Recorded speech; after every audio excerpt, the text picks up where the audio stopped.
Glórias a Deus. Meus irmãos, a paz do Senhor Jesus. Muito obrigado, todo o carinho do nosso pastor Will. Que Deus possa continuar abençoando os irmãos. É verdade, é um privilégio para nós, né? É uma alegria no nosso coração. E o Senhor Jesus tem uma palavra para nós, irmãos, esta noite. Estamos muito felizes por estar na casa de Deus. Não existia outro lugar melhor para estar, irmãos. E ainda assim, num culto como esse, comunhão com os nossos irmãos, com a nossa família, que bênção. Jesus é maravilhoso. Abramos as nossas Bíblias, Hebreus, capítulo de número 12. Glória a Jesus. Hebreus, capítulo de número 12. Aleluia.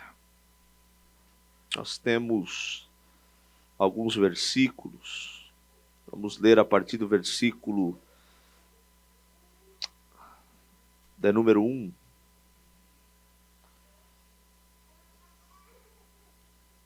Hebreus, capítulo de número 12, a partir do versículo de número 1. Glória a Jesus.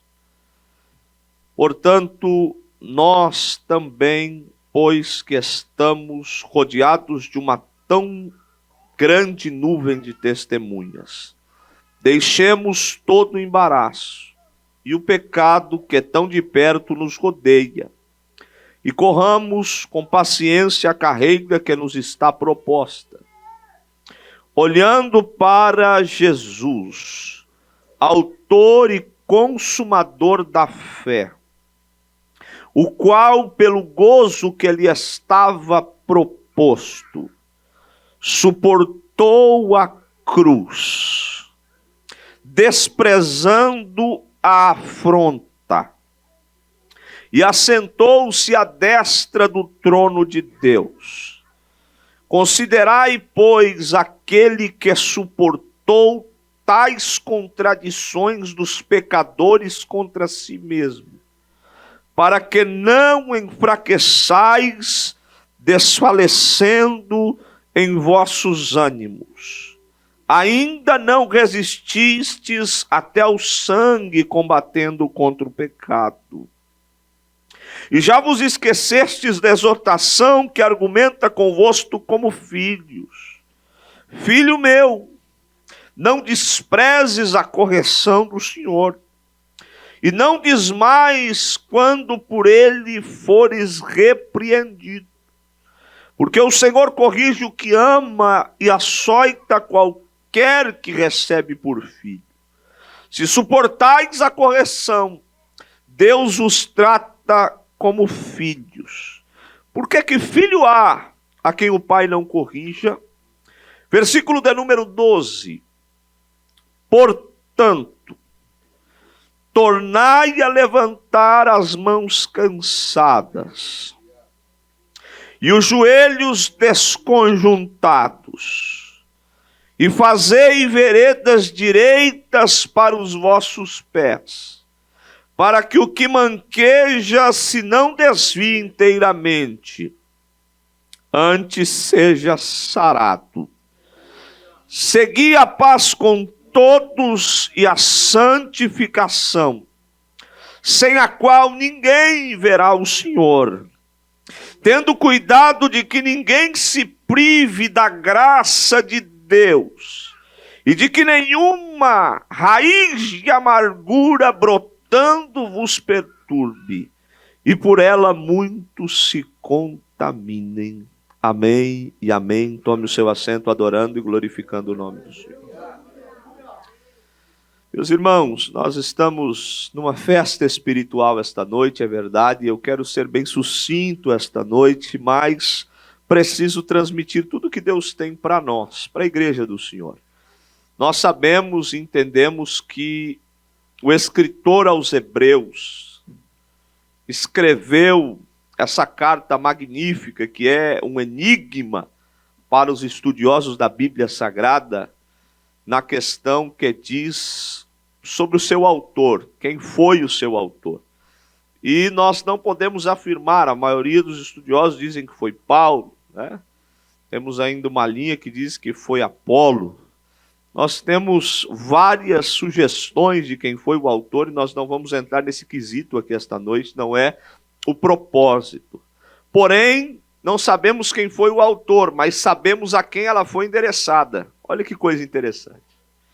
Ela foi endereçada a um grupo de judeus que se converteram ao Evangelho de Jesus, mas estavam enfrentando dificuldades, desafios.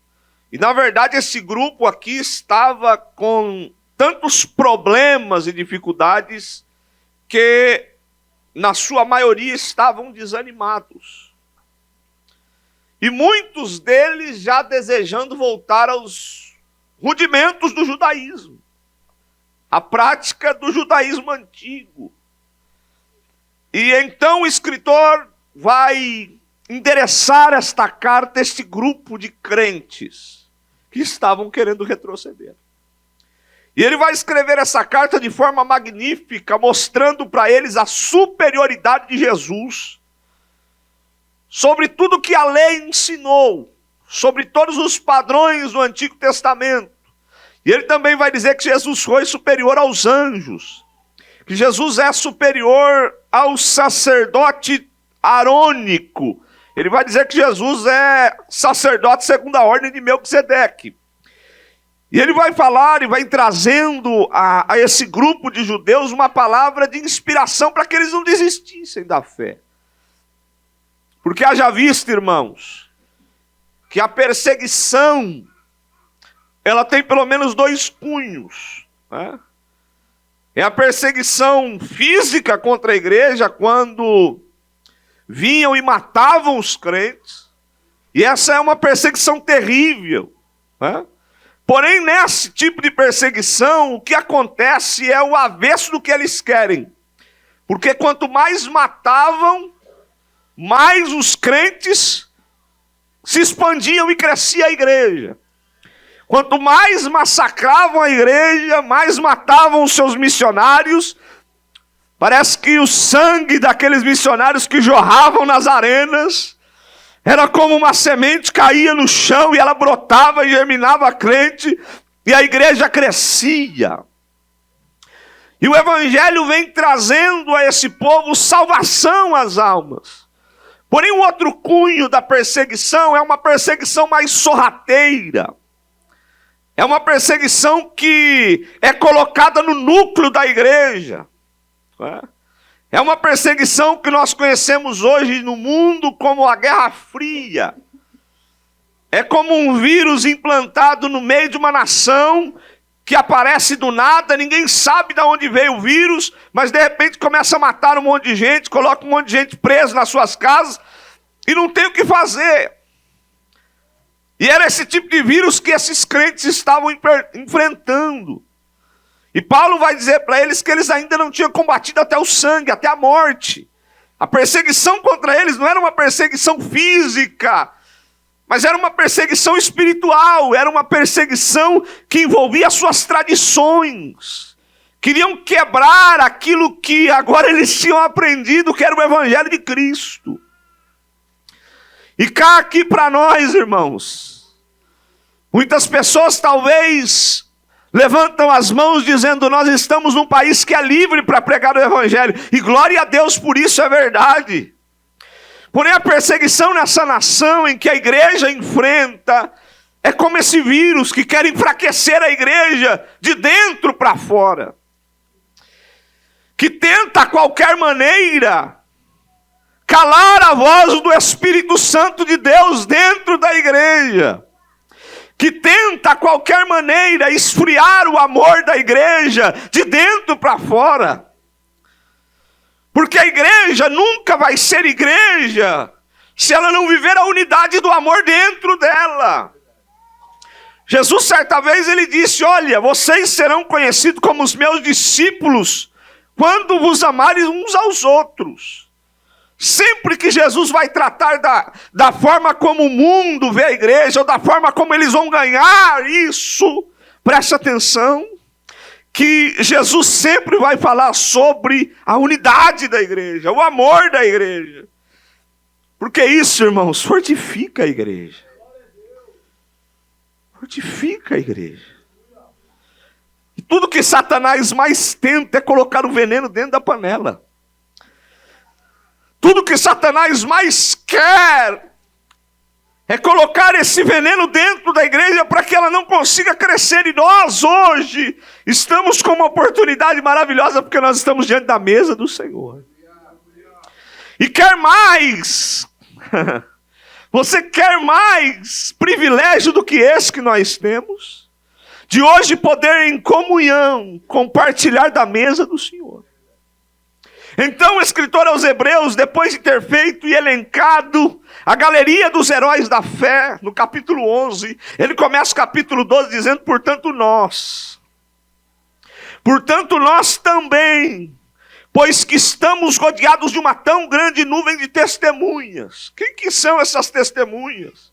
Senão aqueles que venceram na fé. Nós estávamos falando sobre esse assunto hoje com os nossos amigos. Porque a impressão é que dá aqui, quando você lê o capítulo 11, você vai para o final dele, que é os últimos versículos, que diz que todos aqueles, e ali está falando desde os patriarcas, todos estes morreram sem terem alcançado as promessas, provendo Deus uma coisa melhor ao nosso respeito, para que sem nós eles não fossem aperfeiçoados. Presta atenção, que o que dá a entender aqui agora é que é uma corrida de bastão. É como aquela corrida que certo grupo corre até um ponto, entrega o bastão para o outro, e o outro atira e corre para o outro lado, até chegar no final. E quando ele passa o bastão, ele fica torcendo para que aquele outro também consiga correr rápido, para que chegue primeiro lá, para que cheguem lá. E o que dá a entender é que há uma cobertura. Há muita gente que venceu na fé, mas eles estão aguardando o arrebatamento. A igreja precisa ser arrebatada junto, para que eles possam adentrar juntos ao lugar que Deus preparou para nós. E o privilégio agora está em nossas mãos. O que Paulo está chamando a atenção desses crentes judeus, dizendo, olha, Abraão, que vocês dizem que é o nosso pai da fé, ele está lá aguardando que vocês vençam. Ele está lá olhando para vocês. Dá uma intenção, não estou dizendo isso, irmãos, como questão, vamos surgir parte do espiritismo, tá? Pelo amor de Deus. Nós não temos ninguém lá intercedendo ao Pai, não, irmãos. Esse é o Espírito Santo que vive em nós que faz. Mas o que ele está dizendo é que tem um exército que está aguardando o arrebatamento da igreja, porque a Nova Jerusalém ela não foi inaugurada ainda. Ela está pronta, ela está preparada para a igreja. E a igreja é a união dos santos de todas estas gerações, se unindo junto à igreja, para entrar no lugar em que Cristo preparou para nós.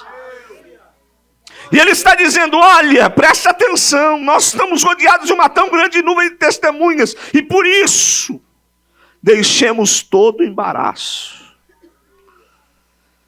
Deixemos todo embaraço. Oh, amados, que o Espírito Santo de Deus possa tocar em nossos corações e nos tirar desse emaranhado de coisas que tem tanta gente envolvido. Porque, irmão, embaraço é terrível, irmãos. A pessoa, quando ela está embaraçada com negócios dessa vida, é o que Paulo falou a Timóteo, olha, o bom soldado, aquele que milita legitimamente, ele não se embaraça com negócios dessa vida. Ele não fica embaraçado com as coisas daqui da terra, porque a visão dele é o céu. Porque o foco dele é o céu. Um sábio certa vez disse que os homens que mais fizeram na terra foram os que mais pensaram no céu. Porque quando um crente está com a visão no céu, ele não consegue ficar parado, ele quer trabalhar para o Senhor, ele quer fazer alguma coisa enquanto é tempo para o Senhor. E tem mais, irmãos, as coisas terrenas da vida não prendem ele não está preso com coisas daqui, porque o que ele quer é o céu. As coisas do céu enchem o seu coração. Aleluia.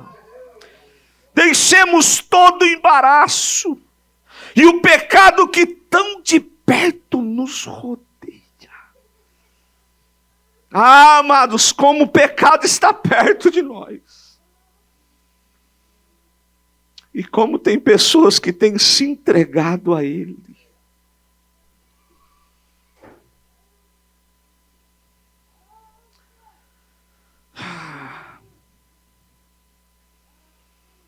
Nós somos pentecostais, irmãos, e nós amamos o Espírito Santo e a atuação do Espírito Santo na igreja, a manifestação dos dons, a glória do Senhor invadindo o santuário.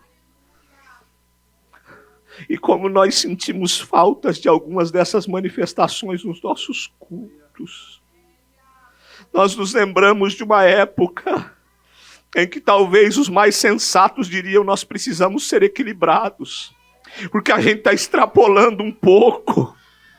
Mas tem uma coisa, o clamor do Espírito hoje é outro. Talvez o clamor dos crentes sensatos hoje era santidade outra vez. Santidade outra vez. Porque sem santidade o Espírito Santo não opera na igreja. Eu me lembro uma época em que nós estávamos em uma congregação e algo me preocupava, porque eu comecei a ver e perceber nos cultos algo diferente. Eu disse: o Espírito Santo não está contente com alguma coisa, mas tudo parecia normal, parecia tudo na normalidade. Eu disse: Jesus, e algo falou dentro de mim: vai para a oração. E eu ouvi o nosso pastor Joel, falando isso esses dias, que a oração acende uma luz dentro da igreja.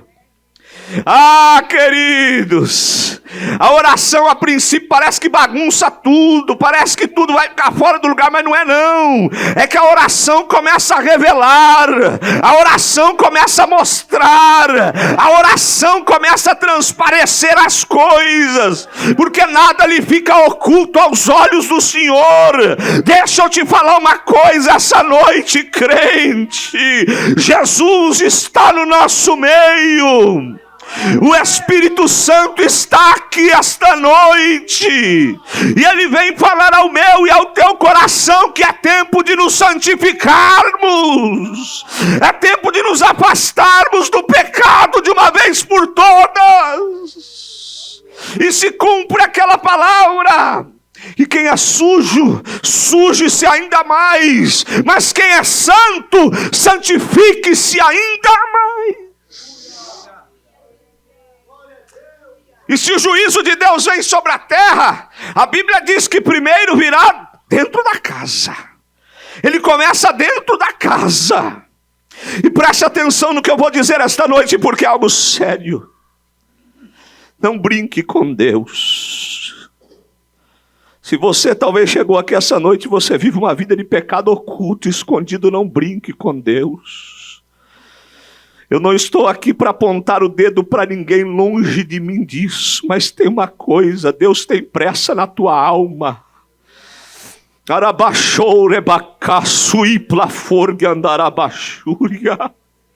Eu quero ter comunhão contigo, junto com o corpo de Cristo, mas o corpo de Cristo não compactua com uma vida de pecado. Ah, irmãos, o nosso Deus é Deus santo, o nosso Deus é um Deus poderoso, os seus olhos são como chama de fogo, e Ele está atento a todas as coisas. Ainda hoje à tarde nós estávamos falando da grandeza de Deus e como Ele consegue ouvir tanta oração ao mesmo tempo, oração em japonês, oração em mandarim, oração em português, oração em espanhol, em inglês ao mesmo tempo. Ele discerne todas as vozes. Irmãos, para pensar num Deus que te contempla toda hora, 24 horas por dia. Ele te contempla, Ele te vê, Ele te sonda, Ele esquadrinha o teu coração. Não dá para fugir. Não dá para esconder deste Deus. Nós estamos diante da mesa do Senhor e é um momento lindo. É uma festa sublime, pastor Will. Onde nós vamos em comunhão participar do corpo e do sangue do nosso Mestre. Pelo amor de Deus, deixa eu te falar uma coisa. Se você já parou de praticar os seus pecados, Ele já te perdoou e você confessou e se arrependeu, Ele já te perdoou. Ele já te perdoou. Não deixa o inimigo ficar lançando isso na tua cara hoje, não. Não deixa, não. Eu vim aqui para dizer que Ele tem restauração para a tua casa e para a tua vida. E a restauração de Deus não deixa nem cicatriz. Ele é o melhor cirurgião. Porque quando Ele restaura, Ele não deixa nem dor, nem cicatriz. Ele coloca lá uma plaquinha, lá, lança lá no mar do esquecimento e põe uma plaquinha que é proibido pescar. Não vem mais aqui. Eu não quero que você venha mais aqui. Não vou. Oh, irmãos, Deus é tão lindo que Ele nunca lança isso em face. E Ele nunca mais vai lançar isso na sua cara. Que perdão lindo é o de Deus. Deus não é igual a nós, irmão, que nós diz que perdoamos, mas a primeira coisa que acontece, olha pra gente e diz, eu sei, viu? Eu lembro. Deus não, irmão. Deus não, se Ele diz que está perdoado, pronto, acabou. Já sarou, já restaurou, Ele perdoou, acabou. Mas tem uma coisa, querido, não continue brincando com Deus. A linha da graça é uma linha invisível. E é uma linha muito tênue. É o que Deus diz através do escritor aos Hebreus por 2 vezes. Que são 2 textos polêmicos, terríveis, mas tem uma coisa que ele diz sobre a apostasia espiritual. E infelizmente nos últimos dias viriam muitos, e muitos cairiam em apostasia espiritual. E sabe qual que é o problema? É que eles não estariam longe das nossas igrejas. Muitas das vezes eles estariam no meio de nós. Eu falo isso chorando, com dores no coração.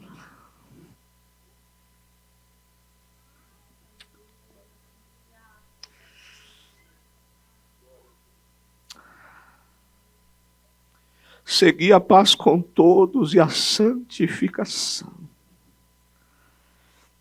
É noite de ceia, irmãos. E o escritor aos Hebreus diz que só tem um jeito de você conseguir fazer isso. Não é olhando para o pastor da igreja, não. Olhando para Jesus. Olhando para Jesus. Olhando para Jesus. Sabe o que é isso, irmãos? Fitando os olhos nele. Pensa em um tempo que é mais importante, fundamental, olhar para Jesus, é o dia e o tempo que se chama hoje. Olhe para Jesus. Quem te trouxe aqui esta noite não foi outro senão Jesus. Olhe para Ele, porque é Ele que te ama, é Ele que te entende, é Ele que entregou a sua vida, é Ele que morreu na cruz por você.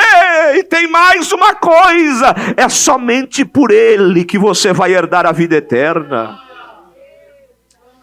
Não existe outro, é por Ele. E tem mais, Ele é o autor. Sabe o que é isso, irmão? Ele é aquele que começou a escrever a tua história. Sabe o que é que isso representa? Ele sabia o caco que eu era. Ele sabia o caquinho que você era. E ele pegou um livro novinho, com a folha em branca, uma canetinha dourada e começou a escrever uma história da minha vida. Ele começou a escrever a história. E às vezes, irmãos, nós não entendemos porque ele é o autor, mas não é só o autor, ele também é o consumador. É aquele que está no começo do ciclo, mas já no começo ele também está no final. Ele já está lá. Ele não é aquele que está contigo só no começo, mas ele vai contigo até o final. Deixa eu te dizer uma coisa, talvez você chegou aqui essa noite e talvez você já não sente mais nada faz algum tempo, talvez o desânimo já tomou conta do teu coração, talvez você chegou a esse lugar por um esforço, talvez você chegou aqui cabisbaixo, talvez você chegou pensando que ia ser só mais um culto, mas o Espírito Santo de Deus veio ao teu e ao meu coração dizer: eu estou contigo, eu comecei a escrever a tua história e eu vou contigo até o final. E tem páginas novas a serem escritas na tua história, páginas que você não conhece, mas o autor e o consumador já sabe. E talvez a gente fica preocupado, irmãos, quando algumas coisas acontecem, a gente fica assim: meu Deus, o que vai ser de mim? O que vai acontecer se eu não conseguir um emprego até tanto? Ah, se eu não encontrar, né? A gente agora está numa luta para encontrar a igreja num tempo. Ah, o que vai ser? O que as coisas... Mas o autor está lá. Ah, filho... Você sabe que eu gosto de deixar o testemunho mais bonito, eu gosto de deixar lá para os 45 do segundo tempo, mas eu faço bonito. Quando eu faço para engrandecimento do meu nome. Ele é o autor da sua fé, ele é o autor e o consumador da minha fé. Ei, você que me escuta essa noite, pelo amor de Deus, não se esqueça isso, que foi ele que te chamou, foi ele que te salvou, foi ele que te resgatou, e ele está te chamando a um compromisso com ele, a você olhar para ele. Tem mais, preste atenção, olhando para Jesus, autor e consumador da fé, o qual pelo gozo que lhe estava proposto, suportou a cruz, desprezando a afronta. Ah, irmãos, não é fácil aqui não.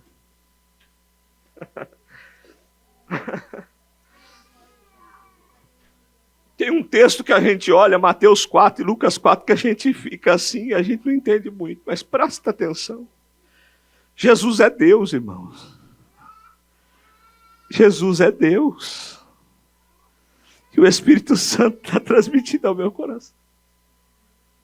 Você já parou para pensar em Jesus como Deus, tendo que ver Satanás, que foi um ser criado por ele, afrontar a ele? Para pensar nisso. Foi um ser criado por ele para servir diante do trono. O ser mais honrado de todos os seres angelicais.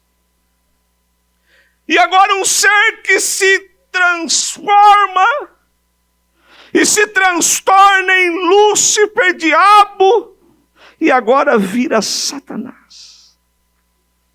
E ele vem afrontar Jesus. Mas sabe o que Jesus faz? Ele despreza a afronta. Sabe por quê? O pensamento de Jesus não estava só na cruz, mas estava no brado que ele daria para a salvação de toda a humanidade. E quando Jesus enxerga, ele não enxerga a afronta que ele ia passar, a dor que ele ia passar, o sofrimento que ele ia passar, mas ele consegue ver a mim e a você. Ele consegue olhar a minha e a tua vida. E ele sente um amor e uma compaixão tão grande por nós. Irmãos, é difícil falar isso hoje. Sabe por que é difícil? Porque está difícil de enxergar amor nas pessoas. Está difícil de nós, como seres humanos, entender o que é o amor de verdade. Mas deixa eu te falar, Jesus é amor. Ele continua amando a igreja. E nós precisamos viver o amor de Cristo Jesus. Desprezando a afronta. Deixa eu te falar uma coisa. O que a gente pensa que a gente é mais bonitinho que Jesus? E a gente não aceita a afronta de ninguém. Hã? Nós estávamos falando sobre isso, sobre alguns tipos de temperamento. Né? Tem alguém que diz, não, o meu temperamento é forte, a minha personalidade é forte, eu não aguento levar desaforo para casa. Meu irmão, você precisa de Jesus. Você precisa do Espírito Santo na tua vida.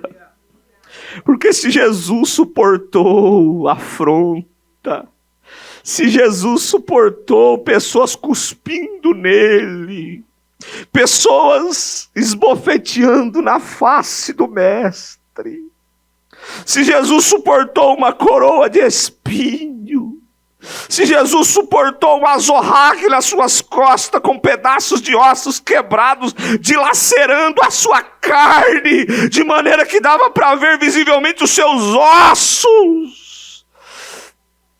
Jesus é o nosso modelo. Nós estamos nos últimos momentos da igreja aqui na terra. E nós precisamos olhar para Jesus, para que a nossa fé não desfaleça.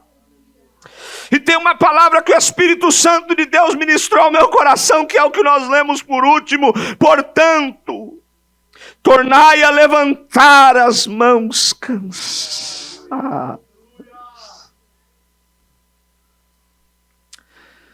Eu não sei se sou eu que às vezes sinto isso. Mas eu percebo que num contexto geral paira um cansaço espiritual na igreja. Paira em nós um cansaço espiritual. Uma fadiga às vezes. Que às vezes a gente está lutando contra o invisível, a gente não percebe, mas vai cansando. Chega uma hora que cansa. Chega uma hora que a gente diz, o que a gente está fazendo? É uma força invisível, é uma força muito grande, é o domínio desse mundo. Esse mundo está dominado pelas trevas. Nós estamos em um estado que praticamente é o escritório dele. E ele está ali comandando tudo e lançando para o mundo tudo que não presta. E às vezes a gente não quer perceber a batalha espiritual que está por detrás disso, mas paira sobre a igreja um cansaço espiritual, uma fadiga espiritual. Às vezes é pesado para a gente levantar a mão num culto como esse para adorar. Tem pessoas que chegaram aqui essa noite que têm dificuldade de levantar a mão para adorar a Deus. Que está difícil sair um aleluia com graça da sua boca. Está difícil de sair aquele glória a Deus gostoso daqui de dentro da alma.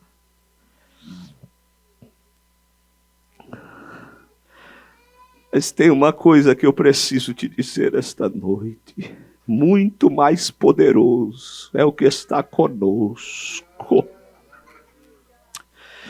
O espírito de fortaleza toma conta deste ambiente esta noite para encher a minha e a tua vida. Nós somos um exército de Deus. Contra a casa de Jacó, os filhos de Jacó, não há encantamento. Não tem coisa ruim que pega. Não tem praga, não tem mortandade. Não tem assolação espiritual do inferno que vai conseguir contra a igreja unida do Senhor Jesus nesses últimos dias. E nós vamos sair daqui esta noite renovados pelo Espírito de Deus. Escute o que eu estou dizendo. Você daqui a pouco vai conseguir levantar a tua mão com unção de Deus e graça. E amanhã, quando nós estivermos nas ruas aqui de Los Angeles, em Orange County, Jesus vai usar nossa mão para curar. Jesus vai usar nossa mão para salvar. Há uma palavra profética de Deus ao nosso coração. Tornai a levantar as mãos cansadas.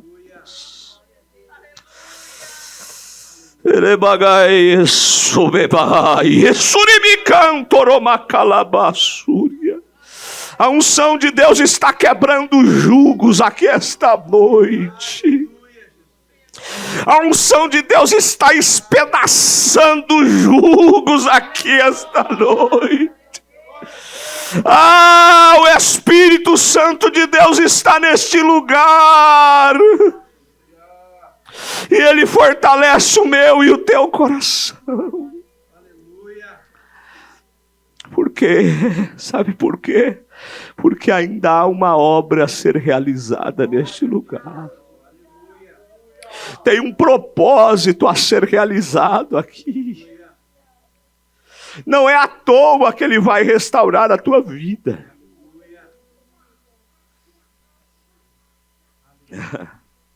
E tem mais, irmãos. E tem mais. Eu disse certa vez aqui que Deus, às vezes, Deus estava fazendo isso com pessoas improváveis. Sabe por quê? Porque Deus está olhando lá de cima. E Ele conhece o nosso coração. Ele conhece o nosso coração. E Ele sabe das necessidades.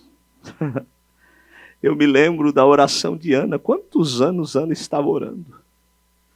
Mas chegou um dia no cronograma de Deus e eu disse, eu estou precisando de um sacerdote. Eu estou precisando de um profeta. Ela é estéril. Ela não pode ter filho. Mas a oração dela casou com o meu propósito. Eu vou responder. Eu vou usar até esse velhinho que está aí como sacerdote. Eu vou usar ele está meio cego já, ele já está meio, sabe? A coisa está meio descontrolada embaixo, mas não tem problema não, eu estou chegando com resposta. É um tempo de Deus levantar pessoas que talvez estão com as mãos cansadas, pensam que não vão... Não, é esse o tempo que Deus está querendo te levantar. É esse o tempo, e tem mais, Deus é que está te capacitando. Deus é que vai te capacitar ainda mais. Eu não sei se você consegue ver o que eu estou vendo. Eu não sei se você tem essa sensibilidade espiritual de perceber o que está para acontecer. Jesus quer te encher. Jesus quer que você rompa essas paredes que estão te prendendo e tem mais, Ele está indo ao teu encontro para usar a tua vida de maneira sobrenatural. E Ele está dizendo para você, olha, pega os seus pecadinhos de estimação e acaba com ele de uma vez por todas. Tira eles da tua vida. Que eu estou te chamando para um compromisso mais sério já faz tempo.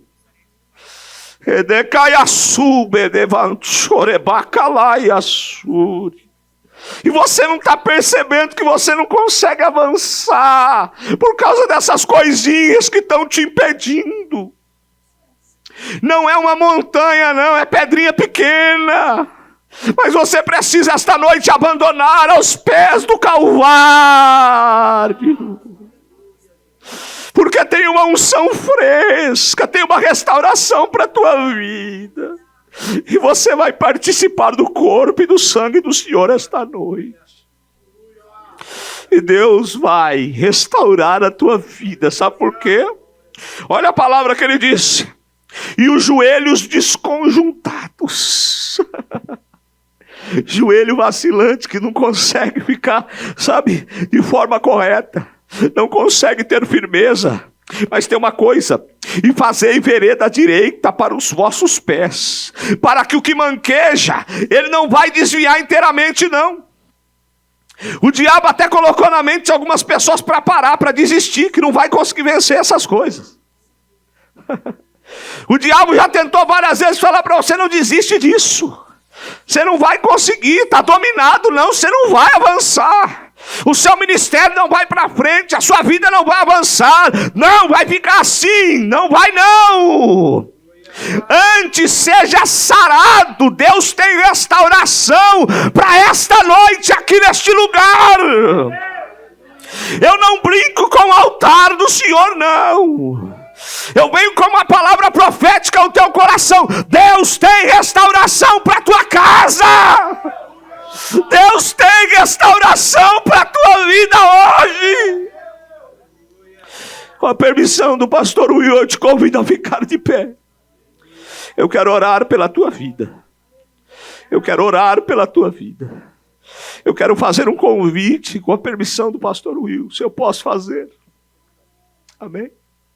Eu quero te convidar você aqui à frente.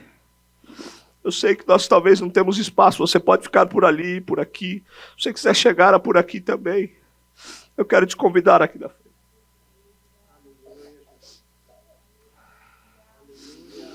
O Espírito Santo de Deus está convidando pessoas a chegar aqui. E você sabe que você precisa do renovo de Deus. O bálsamo de Deus está aqui. Eu não estou fazendo convite hoje para ninguém aceitar Jesus. Não é esse o convite de hoje. Eu estou convidando o crente, irmão. Estou convidando o crente que precisa de restauração de Deus. Que precisa de renovo de Deus, de graça. Você está cansado. Às vezes você não transparece, mas Deus conhece a tua vida. Eu quero te convidar a vir aqui. Irmãos, há uma batalha espiritual. Você que é crente, pelo amor de Deus, me ajuda. Me ajuda.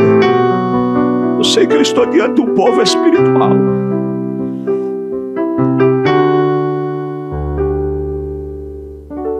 Aleluia.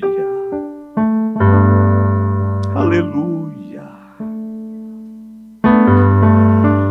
Aleluia.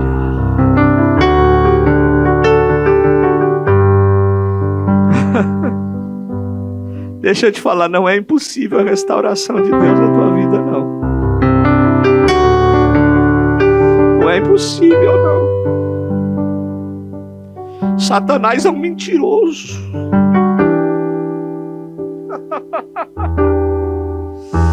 Ele gosta de ver a gente desanimado. Numa noite como essa, ainda mais. Mas ele está repreendido pelo poder do nome de Jesus. Você é escolhido de Deus. Você é escolhida de Deus. Toda mancha do pecado, quando o sangue de Jesus chega, ele deixa a gente alvo mais que a neve. Ô, irmão, se tem coisa linda é você ver a neve. Ela brilha. Quando o sol bate na neve, a neve fica brilhando. Ela é branquinha. É o sangue de Jesus que deixa a gente com a roupa daquele jeito. E tem crente hoje que vai receber roupa nova espiritual. Roupa limpinha. É uma farda. É a farda do crente, irmão. É a farda do crente. O diabo não respeita, irmão, carteirinha de membresia. Ele não respeita, não. Hoje nós aprendemos sobre funções. Ele não respeita. Só que tem uma coisa. Quando ele olha para o crente que é limpo, que é lavado no sangue de Jesus, que é cheio de Deus, ele estremece, irmãos. Ele estremece, ele tem que sair dali rapidinho, ele tem que bater em retirada rapidinho, ele não tem jeito, porque não tem conversa. E Deus está alistando nesse último tempo esse exército. E a presença de Deus de maneira sobrenatural aqui esta noite. Eu quero te convidar a orar comigo agora. Eu quero ministrar sobre a tua vida a restauração de Deus. Você vai ser uma valente de Deus, um valente de Deus nessa última hora. Deus vai usar a tua boca como voz profética dentro da tua casa. começar lá dentro e vai expandir para fora.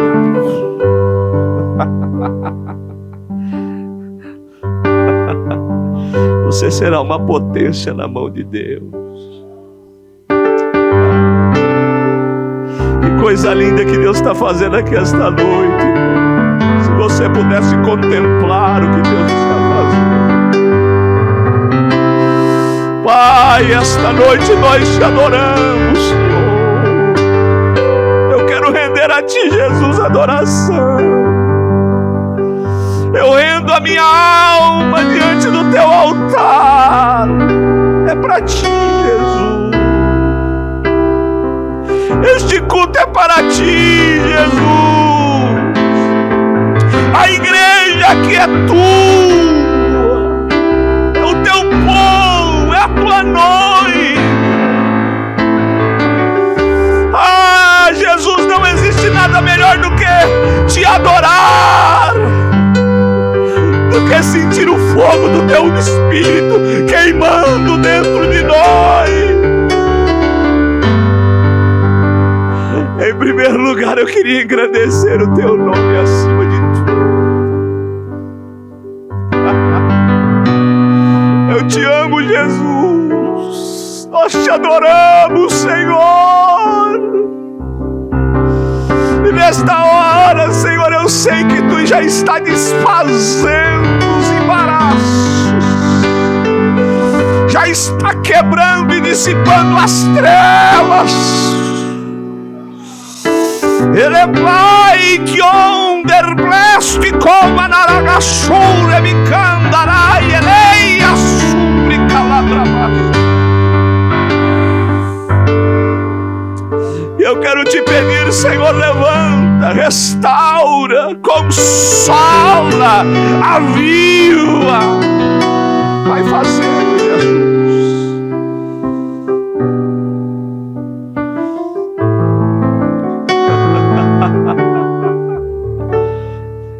Que agora, Senhor, possam sentir a Tua unção vertendo sobre eles. A Tua unção agora, sendo derramada sobre eles. Essa autoridade, Espírito Santo, essa autoridade, essa ousadia.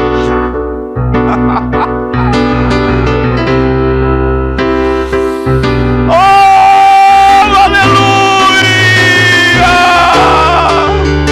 Porque você não abre a tua boca para adorar esta noite? Porque você não abre a tua boca para glorificar esta noite? Obrigado. Enche, enche, enche da Tua graça, enche da Tua unção renovadora. É para a glória do Teu nome.